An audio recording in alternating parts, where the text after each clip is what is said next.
evening, everybody. Let's start with our motivation.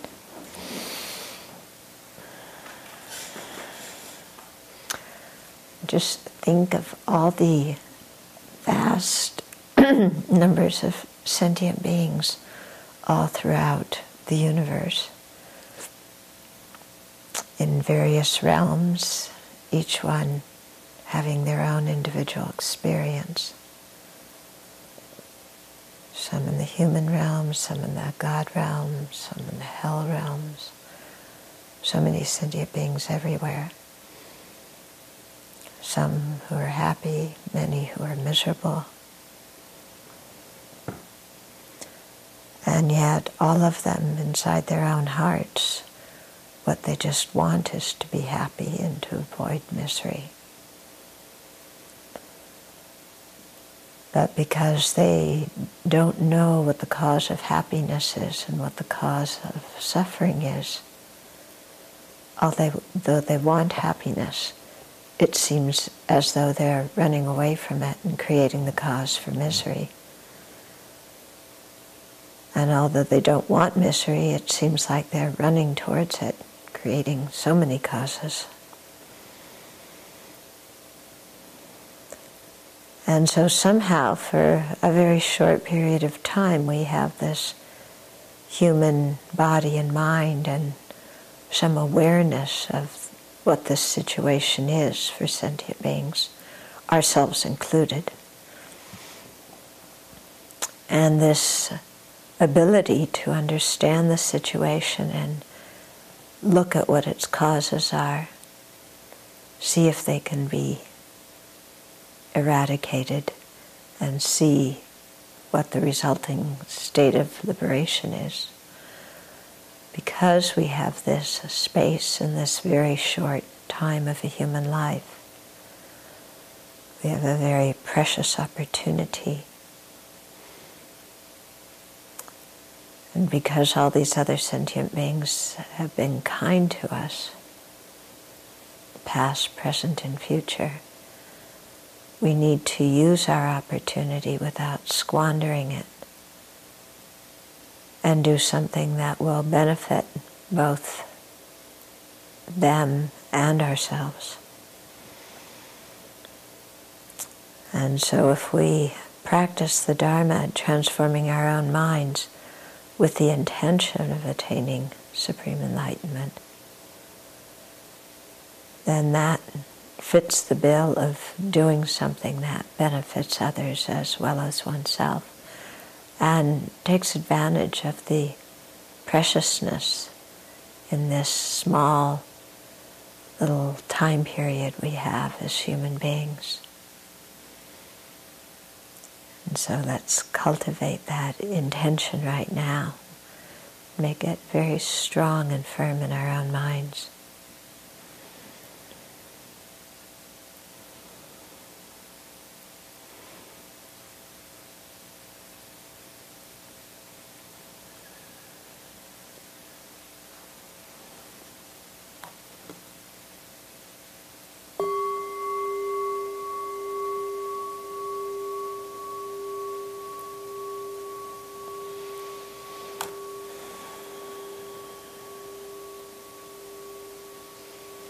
Do you ever think about what others are going through while you're just walking through your day, going from place to place, doing this and that? Do you ever kind of open your mind and think, wow, what are other sentient beings experiencing at this very moment while I'm eating lunch or tripping out because somebody said something I didn't like? Yeah. It's quite sobering, to think about that, and it brings us back to our fortune and our responsibility towards others. Okay, so there were some questions after last week's teaching.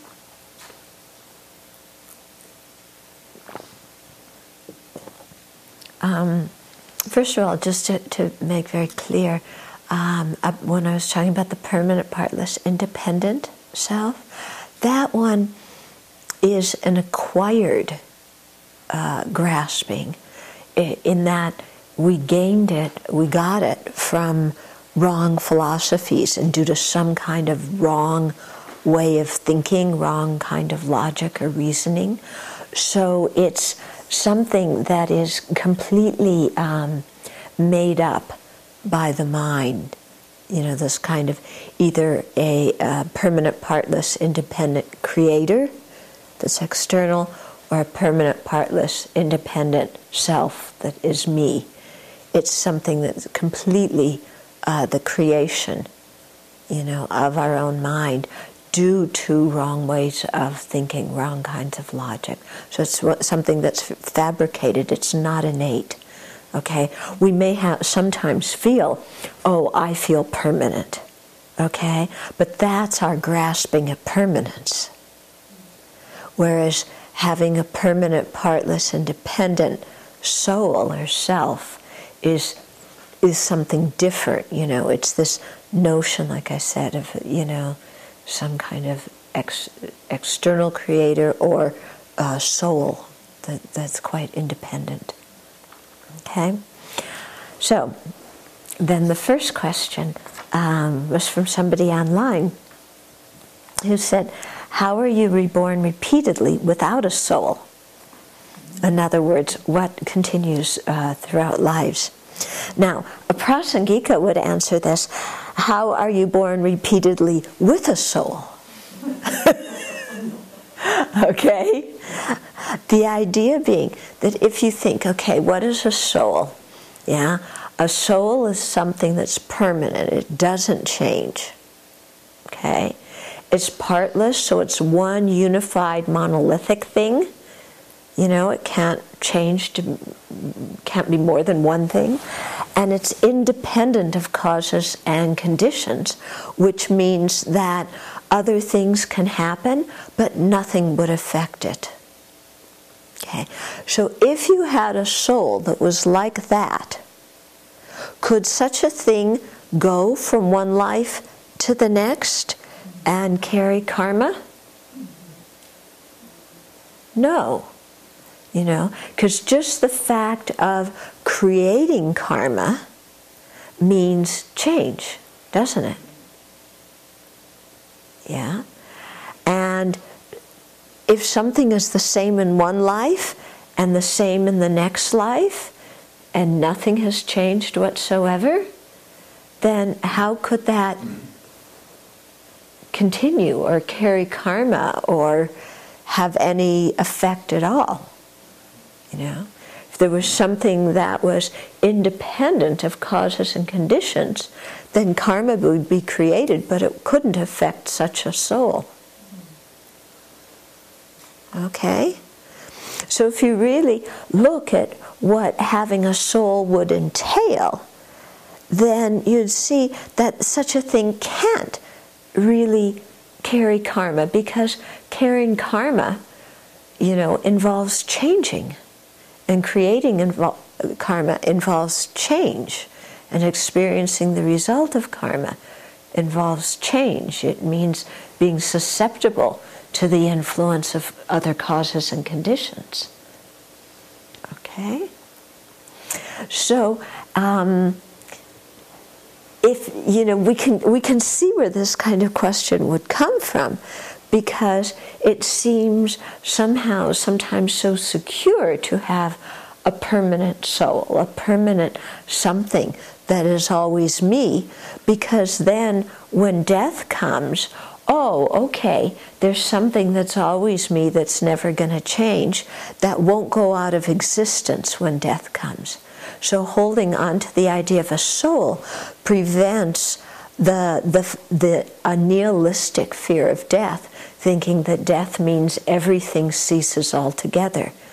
Yeah, so you prevent that by saying, oh no, there's something permanent that's unaffected, that continues on and goes to heaven or hell or whatever happens to it.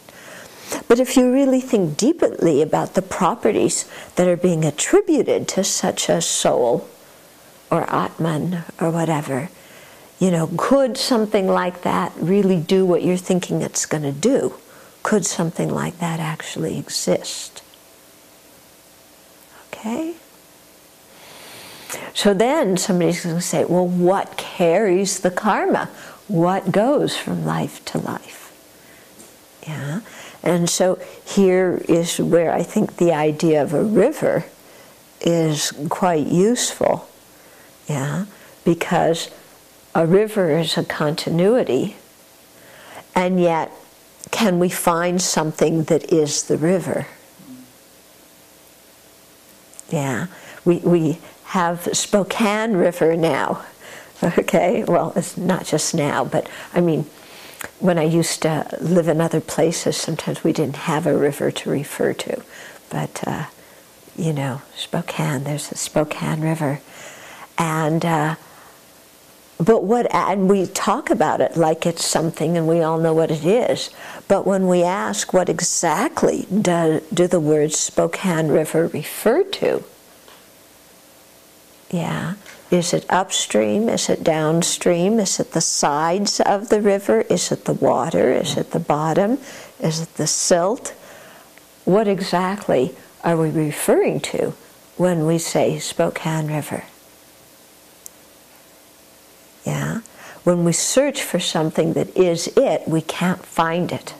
But when we don't search, then we can talk about the river and the river functions. So in the same way, we can talk about a continuity of consciousness. Yeah. But we can't find something that is that. Yeah. Or we can say that there's a mere I that's labeled in dependence upon that consciousness, and that mere I goes from life to life. But again, that mere I is something that's merely labeled. It isn't the consciousness. And even if we say, you know, the consciousness goes from life to life, again, which consciousness? We can't isolate any single moment of it that's fixed, that exists in its own right. Okay? So we say that the mere I, that's, you know, the I that exists by being merely labeled in dependence upon, you know, the aggregates, or when we're talking about going from lifetime to lifetime, you know, the I that's merely labeled in dependence upon the mental consciousness. It's something that exists by being merely labeled, but we can't find exactly what it is. And yet it still functions. Okay? So then you say, well, wait a minute, how can it function if we can't identify what it is? Yeah?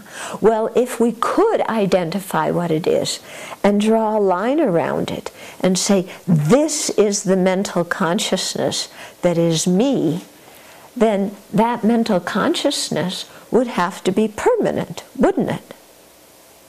Because as soon as we say this is me, it's different from the previous moment. And to have something that is a stable me that, you know, is always there, that means it couldn't change whatsoever. Okay? So we keep coming back to this thing, that if something existed independent of other factors, it couldn't change. It would be fixed and static and permanent in the sense of not changing moment by moment. Okay? Yeah. So, you know, there isn't something that we can, you know, like I said, draw a line around and say this goes from life to life. Yeah. Now, you're going to say, well, what about, you know, like the Dalai Lama? Isn't he the recognized incarnation of, you know, the 13th Dalai Lama? Because he's the 14th, so we're the 13 before him. And isn't he exactly the same person? Okay. Well, in terms of talking about a general I that happens to be labeled on whatsoever aggregates happen to be there, the 14th Dalai Lama exists in that continuum of, you know, the general I. But is the 14th Dalai Lama the same person as the 13th Dalai Lama? No. No. Okay, the body isn't the same. The mind isn't the same. Wait a minute, it's the same mind. If it's the same mind, then it still must be the mind of the 13th Dalai Lama, thinking the same thoughts as the 13th Dalai Lama thought. In which case, His Holiness couldn't be talking to us now, because he would still be saying the same sentence over and over and over again, because he was permanent from a previous life. Okay? So, although there exist continuities, there's nothing fixed that continues there. Very often, us ignorant beings, when we talk about, recognizing the incarnations of great masters, we just project all of our grasping at true existence right on there. Like, oh, it's the same person. Yeah. What do you mean the same person? Are you, oh, did he remember me? Like, he knew me 10 years ago. Does he remember me now? He's the same person. Does he remember me? Are you the same person you were 10 years ago? Yeah? So do you see, we very naturally, we ask these questions using conventional language, but sometimes we'll freeze one component or the other. Like, I change, but he's got to have exactly the same mind. Huh? Okay? Yeah. Okay, so that was one question. So, there's just this conventional continuity, that creates karma, experience as the result of karma, something that's, arising and ceasing in each moment. But we can't isolate something that for sure is me. Okay, then the other question was, you explained the gross misconception of I, the permanent, partless, and independent self, and mentioned the self-sufficient, substantially existent self, and the inherently existent self. So those are sometimes like 3 levels of objects to be negated. You did mention, in refuting the permanent, partless, independent self, that you contemplate theological consequences that would result if there were such a self. Okay? Does one need to work on these 3 levels? Permanent, partless, independent, self-sufficient, substantially existent, and then inherent existent, to work on these 3 levels separately? Or does working to refute and realize the absence of an inherently existent self also eliminate the first 2 grosser levels of self? Okay? Yes, if you, negate and refute the existence of an inherently existent self, that automatically refutes the existence of a permanent, partless, independent self and a self-sufficient, substantially existent self. The reasons we talk about these 3 different kind of layers of objects of negation is because it's easier to recognize the very gross ones, and it's harder to recognize the inherently existent one. Okay, so the whole idea of a soul, that's easier for us to think about, and identify with, and and negate. And then when we get into the self-sufficient, substantially existent one, that one's a little bit more subtle, okay? And then the inherently existent self is even more subtle. So in learning them, it's helpful to learn the grosser ones and learn how to refute them. And that helps us get to the subtle one. But once you knock out the subtle one, you've already gotten rid of the gross ones. Okay? So we'll be going into some of these, unpacking what these other terms mean. And, I've been looking ahead a little bit in the book, and I'm not real happy with the translation Either that or I'm not happy with my understanding of it. It could be a little bit of both. But what I think I'm going to do is, in some cases, maybe not read everything, but talk about the point that they're bringing up. You know, because sometimes the way it's included here, it's, you know, what the pronoun it refers to makes the sentence completely kind of nutty. Yeah. Or other things like that. Okay. So I'll read a little bit now, because this upcoming part here is, you know, it's understandable. Okay, so ignorance, or a lack of basic awareness, is diametrically opposed to awareness. Okay? It is not merely other than awareness, nor is it the mere negation of awareness. It is the opposing factor that directly counteracts awareness. This awareness itself should not be understood as just any sort of awareness, but as the discriminating intelligence, or discriminating wisdom, that cognizes the meaning of selflessness. That being the case, ignorance is that which exaggerates phenomena, conceiving of them as being self-existent. Okay, this involves two kinds of, well, let's go that far, okay? So, these are the sentences that make sense. Okay, so it's talking about what ignorance is, okay? So, when it talks about awareness, awareness is the wisdom that understands reality. It's the term cherub in Tibetan, or prajna in Sanskrit, pana in Pali. And so this awareness understands reality the way it is. Ignorance isn't just the opposite of it. It isn't just a not knowing, but it's a mind that grasps precisely the opposite of what wisdom grasps. Okay?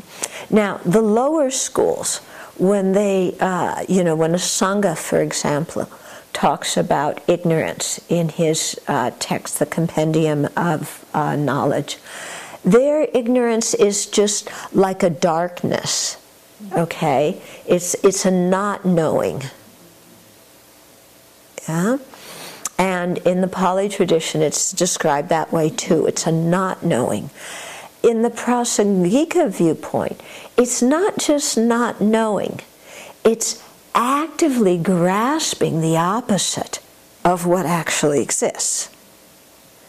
Actually grasping things to exist in the exact opposite way from how they do exist. So whereas things arise dependently and are empty of true existence, ignorance grasps them as truly existent. It's not just that ignorance is a fog, but it actively grasps them in the wrong way. Okay? So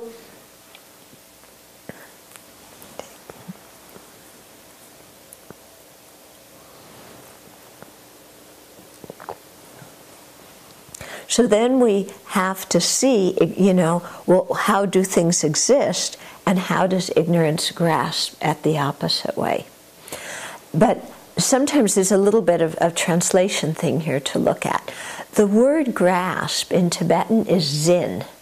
Yeah? The same word zin can also be translated as apprehend,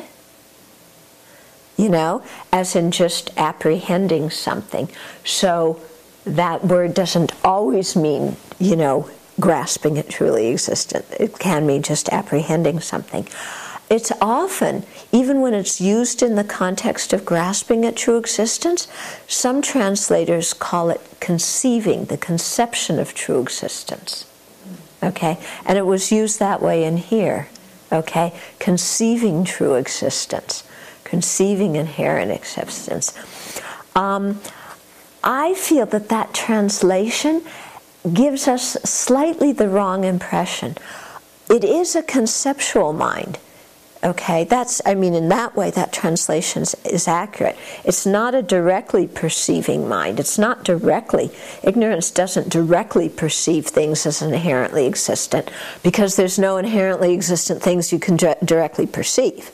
So it is conceptual in that it's a thought consciousness, and it's, perceiving things through a conceptual appearance.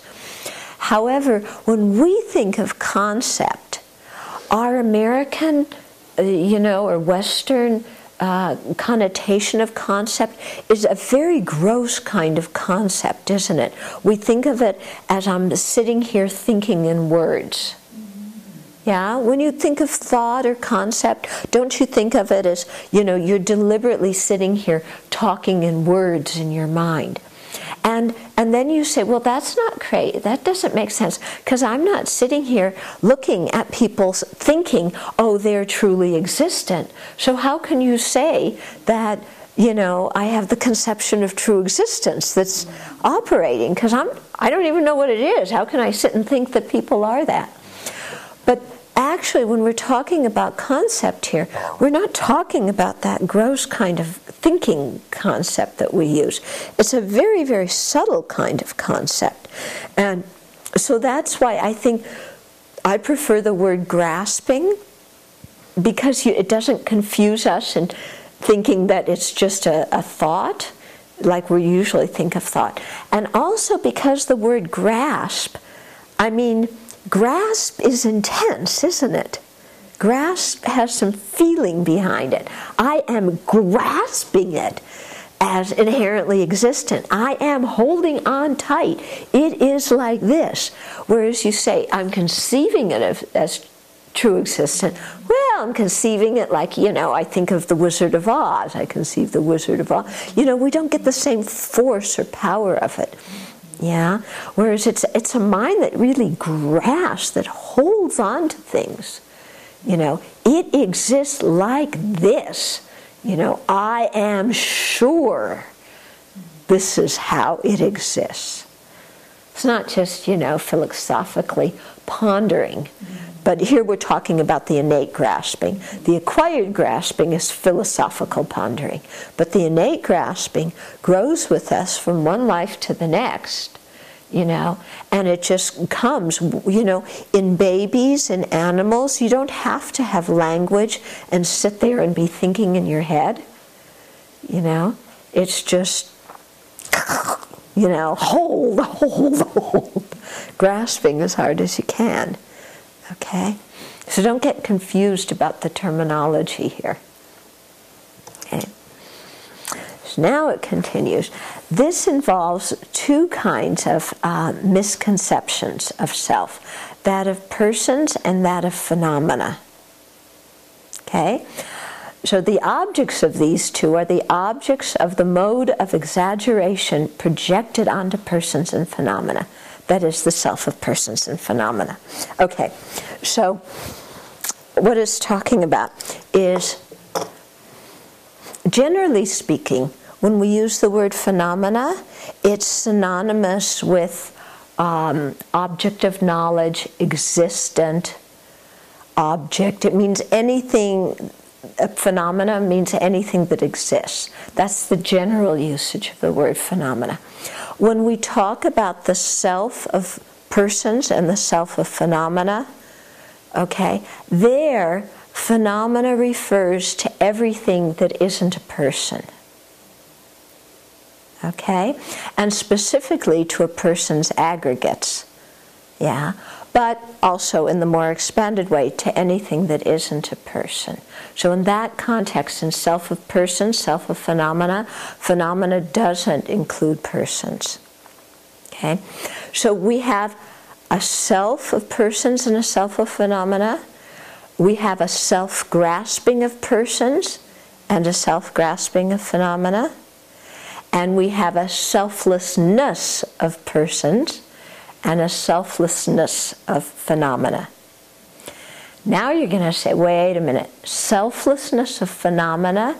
Isn't the self the person? How can you talk about the selflessness of phenomena? Well, the word self can mean different things in different contexts. Okay, so sometimes when we talk about the self means person. Myself, yourself, how do we experience ourself? In that context, self refers to a person, to I. But self can also refer to the object of negation, inherent existence. In the case of prasangikas, or in the case of the lower schools, a self-sufficient, substantially existent, or something that is not the same nature as the object, as the consciousness perceiving it. According to the different philosophical traditions, they assert different kinds of selves. So their self means an object that is negated, an object that school says doesn't exist. So then the selflessness would be the absence of that. Okay? That in truth, that self-sufficient, substantially existent didn't exist, or that thing being a different nature than the perceiving consciousness, that doesn't exist, or something being independent of all other factors, that doesn't exist.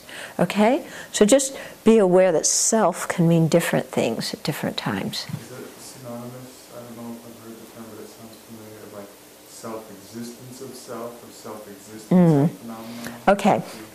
Yeah, so sometimes we hear the term self-existence.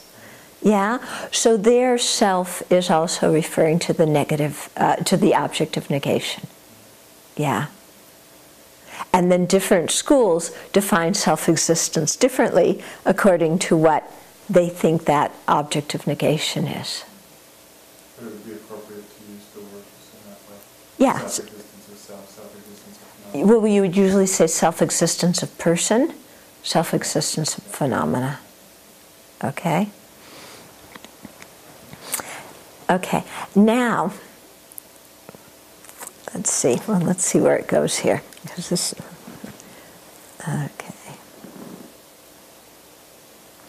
okay, so in addition, the most vital factor in determining determining selflessness, okay, is to ascertain the extent of the object of negation, so that neither too little nor too much is negated. Okay? If the object of negation is too extensive, existence and true existence will be mingled together as one. And since we accept that the mental projection, true existence, is what is to be negated, here it just gets into one of these long sentences. Why don't I just explain to you what it means? Because this sentence is like, a paragraph. Okay, so what it's saying is that it's very important to identify what the object of negation is. Okay? And that's, one of the foremost things we try and do, especially when we're meditating, so that we know very clearly what it is. Yeah, we're trying to see if it exists or not, if things exist that way or not. If we don't negate enough, okay, so if this is the object of negation, if we don't go close enough to it, we don't negate enough, then some of the grasping at true existence is still going to be there. If we go overboard and negate too much, then we're going to have a nihilistic view. So here's where we get the two extremes of absolutism, which is sometimes translated as permanence or eternalism, and then the other extreme of nihilism, also translated as annihilation. So if you don't negate enough, it's absolutist, because there's still remnants of an absolute independent self that you're hanging on to. If you negate too much, then you fall into nihilism and you can't establish conventional existence. Okay. Now what's very interesting is both the absolutists and the nihilists have the same misconception.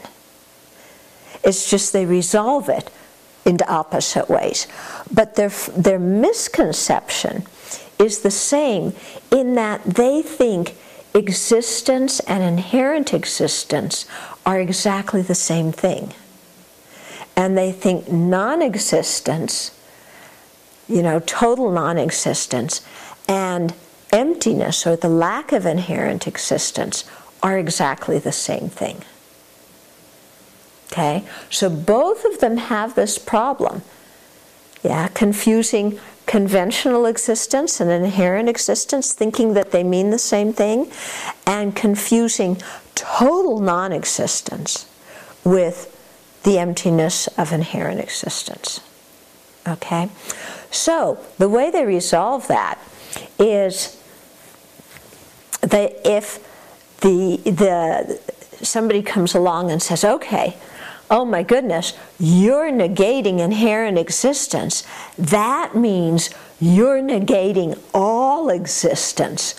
Whoa, that is going too far, buddy. You can't do that. Things inherently exist because they do exist. You can't say that things are empty. Because if you say they're empty, they're non-existent, and that defies my experience. So if they're not non-existent, then they've got to be inherently existent. Okay, so that's how the absolutist resolves it. Okay, then the nihilist says, well, hey, yeah, existence and non-existent, existence and inherent existence are the same thing. And if you negate inherent existence, you're negating all existence whatsoever. So nothing exists, it's all just a dream. So, kind of hang loose. It doesn't exist, and there's no karma anyway, so do what you want. Okay? So do you see how they have the same misconception? But the absolutist says, wait a minute, you can't say things are totally non-existent. That's too much. That's wrong. So they've got to if they exist, they inherently exist. And the nihilist says, yeah, in existence, inherent existence, same thing. You negated inherent existence. There's nothing there. So just forget it all. Okay? So, right now, we're at the absolutist end, okay? Because we're all grasping at true existence. The nihilist actually is grasping at true existence too, except they don't realize it. They're just resolving it in the other way by saying, well, it's total non-existence. Okay? Nihilism is more dangerous than absolutism because even if you're an absolutist, yeah, and I'm talking about philosophically or, even just our innate grasping, you still can have a respect for cause and effect and karma and its effects. But if you're a nihilist, then you lose respect for karma and its effects because you say it's all a dream. Yeah, my eyes, what they're telling me, there's nobody out there.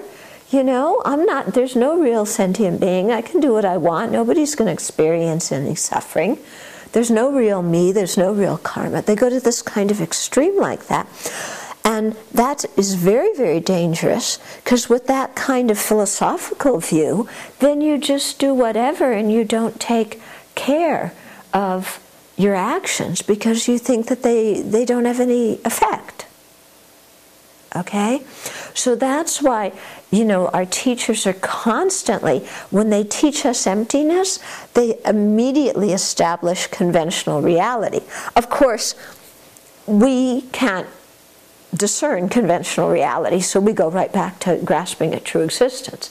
But the idea is, eventually when we get to negating true existence, at least then we'll have some imprint in our mind to think, oh, but things don't totally non-exist. Okay? So this falling to nihilism, that actually only happens when you're trying to develop an inferential understanding of emptiness. When you have a true understanding, when you've arrived at the correct view, when we're chanting the 3 principal aspects of the path, when it says your analysis of the view is complete, when you have that complete view, then you can see how things are empty and how they can still conventionally exist. You don't fall to nihilism if your analysis is complete. It's only when it's not complete, that you go overboard in there. And like I said, that can be quite dangerous. They always say if you're going to fall to an extreme, go to the absolutist. But, we're absolutists right now grasping at true existence, and that keeps us in samsara. So we don't really want to stay at this extreme either. Okay? Because that's just a mess. Yeah? You with me so far? Okay.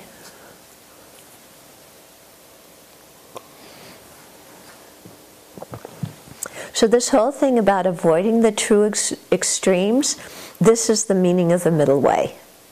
Okay, when Nagarjuna talks about the middle way, this is the meaning of the middle way, philosophically between these 2 positions. There is another meaning of the middle way that you encounter, which is when we're talking about the path of practice, and the Buddha talked about the middle way being not total asceticism and not sensual indulgence. Okay? Because at the time of the Buddha, there were all sorts of people, who said, oh, my senses, they're kind of, I see something and I want it and I'm craving and I'm clinging and, I'm just controlled by my attachment, and I keep getting reborn out of, attachment and desire, and I've got to stop this. And so then they think, well, how to stop it? You do the ascetic thing. Okay? So there's this tradition also in Western culture, They used to wear shirts made of hair and self-flagellation and things like that. The idea being that if you torture the body, then you get rid of the attachment to the body and the attachment to sensual pleasures. And the Buddha showed by his own life that doesn't result in realizations, that you can torture your body all you want and it doesn't get rid of the attachment. Okay? It's only wisdom that gets rid of the attachment. So he didn't teach this thing, at the time of the Buddha, there were these wild matted hair ascetics who never bathed, and people who stood on one foot, and people who jumped in the fire and stood on their heads. And even in India now, you can go, especially in Rishikesh, there's a lot of people doing different kinds of ascetic practices. And the Buddha himself tried that. For the 6 years before he crossed the Harijana River to go under the Bodhi tree, he was eating 1 grain of rice a day and being an ascetic. And when he realized that didn't work and started eating again, his other 5 friends said, oh, you softy, you're eating, you flaked out on us. But then they wound up being his first 5 disciples when he became a Buddha. Okay, so that middle way between sensory indulgence and asceticism, that's one meaning, but here we're not talking about that meaning. We're talking about the middle way being the philosophical meaning. And when it's called the middle way, it's not that here's absolutism and here's nihilism and you average them out. Okay? It's not the middle like that, like their absolutism and nihilism are on a continuum and you just go halfway between the two, because they're both wrong views. So going halfway between two wrong views doesn't get you to a right view. Okay, you still have 2 halves of wrong views. So the middle way actually is something completely outside of this thing, because it's not, the middle way view is not based on that premise that if it exists, it inherently exists, and if it doesn't exist, if it's empty of inherent existence, it's totally non-existent. Okay, so the middle way does not exist, is not part of that continuum on that line there. Okay, So when we talk about the different philosophical views, you know, the Prasangikas are outside of those two extremes. Yeah, but all the other traditions are somewhere along there between them. Okay, so in the ancient India, you had this materialist school, the Travakas, you know, and they said that, you know, there are some things that just happen totally without causes. You know, not everything without causes. They weren't, you know, completely stupid, but, you know, like the roundness of peas and the sharpness of thorns and the color of a peacock's feathers and, you know, those kinds of things. They would say it happened without causes. Yeah. And they would kind of take a more substantialist view and a more hedonistic view. So they fell on the nihilistic extreme. Then you have the other people who, you know, believed in an Atman and a soul. You had the whole Brahminical class, you know, with the creator god, Ishvara, you know, who you worshipped and all of that kind of thing. And then we don't have those exact same schools nowadays, but we still find views that are quite similar.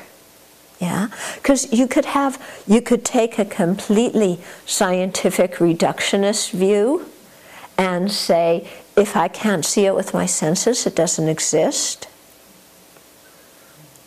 Yeah, and if I can't measure it with machines, then we can't prove it. And the mind doesn't exist, future lives don't exist, karma doesn't exist, there's only atoms and molecules, and everything that exists should be measurable in terms of scientific instruments. So that's falling to a nihilistic extreme. That's negating way too much, you know. And then you have kind of the, you know, Hollywood, excuse me, you know, sense pleasure deluxe. It's not limited to Hollywood, it's everywhere. That sense pleasure deluxe thing, you know, of grasping at stuff as well. And then you have views of, you know, of an independent absolute creator. You have views of a permanent self. There's all sorts of views in various, you know, mainstream religions and also New Age things. Yeah, sometimes the New Age view, it reminds me, the Samkhyas, which was an ancient Indian school, they had this idea that there was this universal substance, you know, and that everything appeared out of this universal substance. So if you translate that into New Age views, it's, you know, well, there's one cosmic substance. Yeah? And everything just appears out of this mysterious cosmic substance and dissolves back into it. You know, on a rough level, you know, it's similar. So, you know, these kinds of views exist, I think, in all societies and all historical times, just in their own particular variety. Okay? Then... Okay, so the problem with negating too much and going into nihilism is that then you can't establish conventional existence. Yeah, because you've gone to the other extreme. So then when you try and establish the existence of samsara and nirvana and the path to enlightenment, and you try and advocate for a path to enlightenment that creates these causes and abandons those causes, if you're fallen into nihilism, you can't do that because everything is somehow totally non-existent. Yeah, because you've negated inherent existence. So you can't establish conventional reality. You can't establish the path. Yeah, and then similarly, if you're in the absolutist camp, it becomes very difficult to establish conventional reality too. You do in your own way, yeah, but then as soon as somebody kind of asks you a question and scratches the surface of the view, then it becomes very difficult to defend that view. Like we were just saying now about if you think that there's a a permanent, partless, independent soul. Yeah, and somebody just starts asking you questions. Well, how can that exist? And da-da-da-da-da. And again, you can't establish what your belief system is. You said something that I think Hmm? The nihilists negate conventional existence, not inherent existence, right? Well, the nihilists negate both. And because they've confused existence and inherent existence. See, they think when you negate inherent existence, you're negating all of existence. So they're not seeing that there's inherent existence, and then there's general existence, and general existence is conventional existence. Okay? So they get those two things completely mixed up. They conflate them and think they're the same thing. Okay? Yeah. So then trying to establish, why you have to abandon some actions and practice other actions, they can't do it. Yeah, because, well, everything's non-existent, Okay? Okay.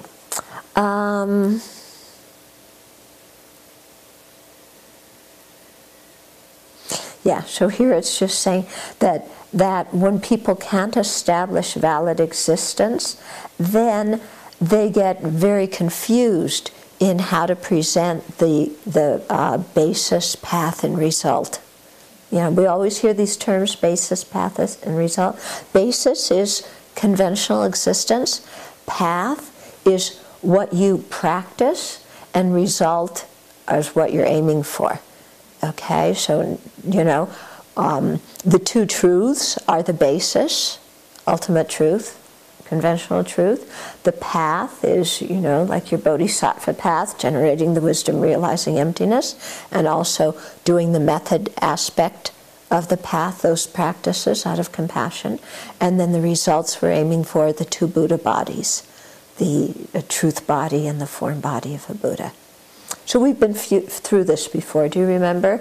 Kind of these different pairs and how they go together. Okay.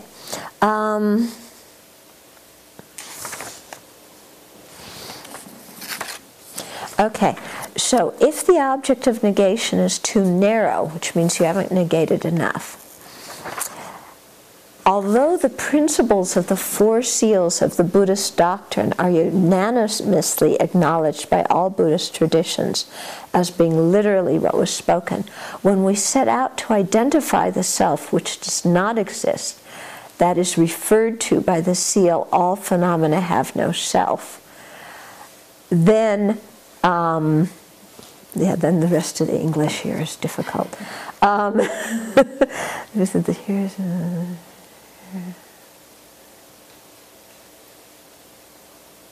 Okay, then what happens if you have that confusion is that you take the selflessness of the four seals to be the mere selflessness of the person. And then you think that selflessness of the person is just the emptiness of being a self-sufficient, substantially existent person. Okay, so let's backtrack here because you're probably saying, what in the world are the four seals? Okay, so the four seals are four principles or beliefs that establish a school as being Buddhist. So the first one is that all conditioned things are impermanent. Okay, second, all tainted things are in the nature of suffering. Third, all phenomena are lack of self, or are selfless. And fourth, nirvana is peace. So His Holiness, when he teaches, he very often begins a talking about these four. Okay? So these four have a general meaning that apply to all the Buddhist schools, and then the Prasangika are going to have their own individual one. Okay? So what this is saying is if you don't negate enough, then when you're at the third seal, saying all phenomena are selfless, what you do is you interpret that to mean that the person is selfless. You don't interpret it to mean actually all phenomena. So you're just talking about a selflessness of persons, and the self that you're negating on the basis of the person is a self-sufficient, substantially existent self. Okay, which is, from the Prasangika viewpoint, is considered a gross self of persons. So when the Prasangikas look at this third of the fourth seals, okay, all phenomena are selfless, they say, oh, it means not just persons, it means persons and aggregates and all phenomena lack a self. And the kind of self they lack isn't just a self-sufficient, substantially existent one, it's an inherently existent one. Okay? So the lower schools, all the schools except the Prasangika, when they talk about the selflessness of persons, they're negating not only a permanent, partless, independent self, because all Buddhists negate those, but they're negating a self-sufficient, substantially existent self. Okay? And for the self of phenomena, the two lower schools, the Vaibhasikas and the Sautantrikas, they don't assert a self of phenomena, except to say that nothing is an object of possession. Nothing is possessed by that kind of self. They don't assert a self of phenomena or a selflessness of phenomena? They assert a selfless. They don't assert, the Vaibhasikas and Sautantrikas don't talk about a selflessness of phenomena. Oh, well, they don't talk about a self of phenomena either. Because if they talked about a self of phenomena, they would negate it and talked about the selflessness of phenomena. You also seem to imply there that the Vaibhasikas negate sufficient, substantially existent person, yeah, they do. Yeah, all the Buddhist schools negate self-sufficient, substantially existent person. I thought all those Buddhist schools negated permanent, independent. Yeah, they negate that. And they negate self-sufficient, substantially existent person. But, and we'll get into this, the Prasangikas say that there's actually there's a coarse, self-sufficient, substantially existent person, and there's a subtle one. And the Prasangikas say the lower schools negate just the coarse one. They don't even negate the subtle one. So they see the different schools as holding a different idea of what that is. Yeah. The Prasangikas see that the schools they differ on what they think self is in terms of the object of negation. So what they think selflessness is different. What they think self-grasping ignorance is different. As soon as you change the meaning of the object of negation, then self-grasping, selflessness, the meaning of ignorance, all these things change. And what you have to eliminate to attain different stages of the path, that all changes as soon as you change the object of negation. Okay? So from the viewpoint of the Prasangikas, the lower schools, they're getting somewhere, but you're not going to be able to attain even the path of seeing or even the path of preparation with those views, because they aren't the deepest view. You aren't negating enough. Yeah? So they would say that all the Buddhist schools fall on the absolutist end. Would it also be correct to say that the view of the different schools of the self-sufficient, substantially existent self differs? So is it accurate to say the view of the meaning of self-sufficient, substantially existent self, that differs? Between the lower schools and the Prasangika, yes, it differs. Yeah. Between the lower schools themselves, no, they mean the same thing. Yeah, what they're negating is the same thing. Okay?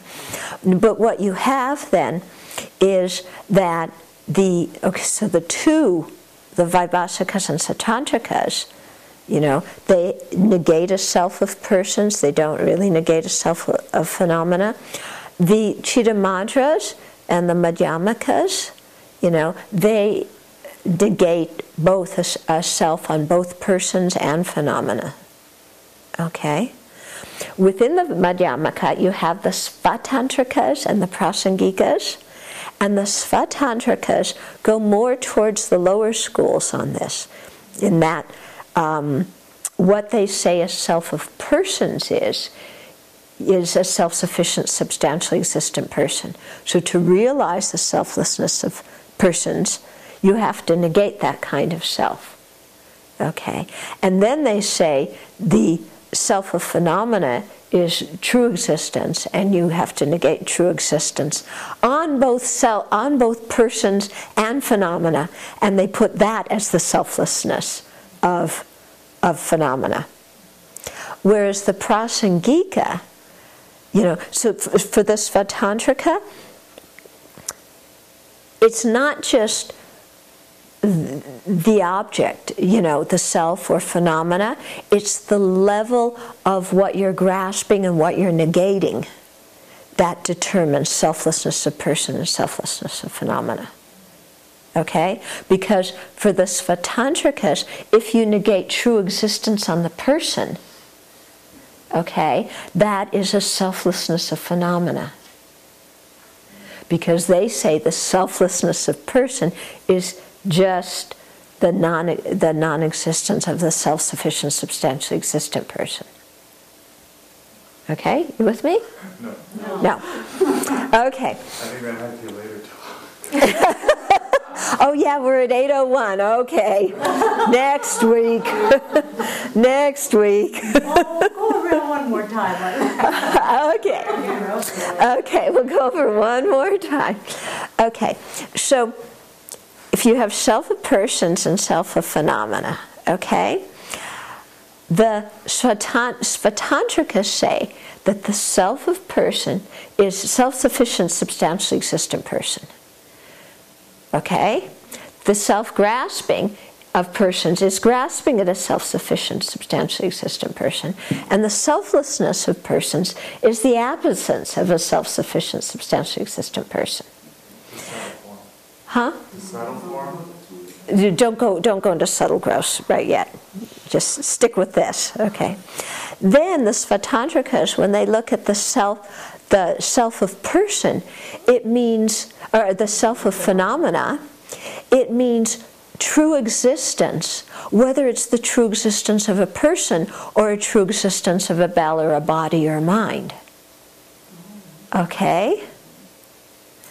So for them, when you differentiate between the two selves of person and phenomena, it's also a degree of what the object of negation is. Okay?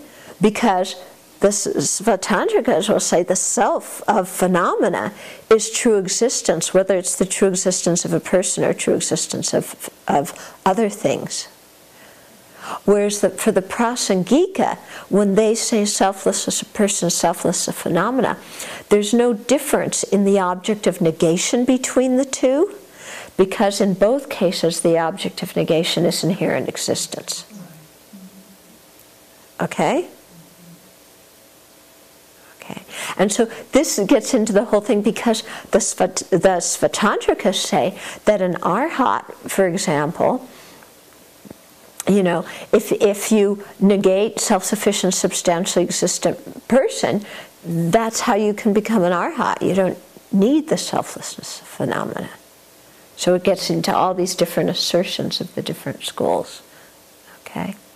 Well, we won't go into all of that right now. Huh? Good. Are the Tantrika's definition of true existence inherent existence, or is it a different definition? Yeah. Now, how Svatantrikas and Prasangikas define inherent existence differs. Okay, so that's why sometimes I'll use the word inherent existence synonymously with, the word true existence synonymously with inherent existence when I'm talking from a Prasangika viewpoint, because the Prasangikas say they're the same. Okay, but the Svatantrikas say that there's some difference between them. Okay. Okay.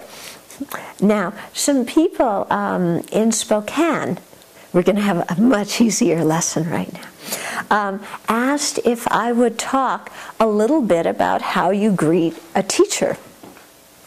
Okay? And how you say hello and things like that. And I think they're thinking because Geshe Pelge is coming soon, and how do you... Okay, so first of all, if the teacher is a monastic, and even monastics in general, even if the monastics aren't teachers, you don't go up and hug them. Okay? Especially if you're the opposite sex. Yeah? In America, we go up and we hug everybody, don't we? But that's not proper etiquette when somebody is keeping celibacy vows. You just don't go up and throw your arms around him. Okay? So, sometimes with the Tibetans, they'll shake hands. Sometimes they won't. But it's always safe to put your palms together like this. Okay? And so in Thai this is called Anjali. I don't know, we don't have a fitting English word except put your palms together. We should develop prayer position. But then we think of praying like regular praying, and we're not doing necessarily regular praying. Yeah. So it's always safe to go like this. Yeah. If the teacher reaches out their hand to shake hands, you can shake hands. Okay? And then it's very nice if you're greeting a teacher for the first time. If they're arriving at the place where you are and you're welcoming them there, then usually everybody lines up outside. And then if you want to do it Tibetan tradition, or Tibetan trip, what Lama Yeshe called Tibetan trip, then you would have a kata. And katas are completely Tibetan inventions. Okay? They did not exist at the time of the Buddha. In fact, at the time of the Buddha, people used flowers very often. And I think in India, when somebody who you respect is coming, then you offer them a flower garland. And even nowadays, you'll find strings of marigolds all over, and you take them to the temple and offer them. In Tibet, you didn't have a lot of flowers, so they invented katas. Okay? I thought I heard somewhere that actually came late in India. And the point that actually came to Tibet from India came later on, long after the Buddha. What? Well, I think Scarves. Scarves. The scarf, I think, as far as I understand, originated in Tibet itself. Because they didn't have the flowers. In India, when you have flowers, you offer the flowers. Maybe it started in India, but there's so many beautiful flowers. And even nowadays in India, they'll sell garlands of flowers, and you take those and they'll offer them to when you're greeting people who are well respected. So it's purely a Tibetan thing. You're under no pressure or duress or anything to do it. Yes, and you can just do regular Western respect. Hello, very happy to meet you. But if you do offer a kata, okay, the katas are folded in half lengthwise, so there's an open end here, and so you keep the open end towards the teacher, indicating in your own mind, I am open to receiving instruction. Okay? And then you just offer it like this. And then sometimes they'll take it. Yeah? Sometime, and they'll keep it. Sometimes they'll take it and they'll just kind of put it back in your hands. Sometimes they'll take it and they'll put it, over your neck. So everybody does it a little bit differently. Yeah. Just go with what happens. Okay? And you'll see on the katas that there's the 8 symbols, the 8 auspicious symbols. Okay? So often, like, if His Holiness is coming or a very respected teacher is coming, then the Tibetans will draw the symbols in chalk on the road, kind of leading up, and so they come over those like that. Okay? And then if they give the kata back to you, then, you just take it. Some people you'll see, the Lama person will put the kata over their neck, and then they'll go around hour after hour with their kata. You don't really do that. You usually, the kata's over your neck, and then you just take it off. And you can share katas and give it to the next person who offers it, and so on. Or, you can also not do that too. Okay? So, did the people who asked the question in Spokane have any other? The only other question was what to address the teacher as. Oh, okay. The title. Then you see, if it's a geshe, you say geshe. If the teacher has the term Rinpoche, you say Rinpoche. If it's a regular monk or nun, then you say venerable. Okay. So, anything else about that? Okay. Oh, and maybe I should stand up a little bit. Give me the kata again, because okay. So if I'm gonna stand here, so if I'm gonna offer a kata to Venerable her. Venerable. Okay. I kind of bend over like this and hand it like this. Okay. I don't kind of go. Okay.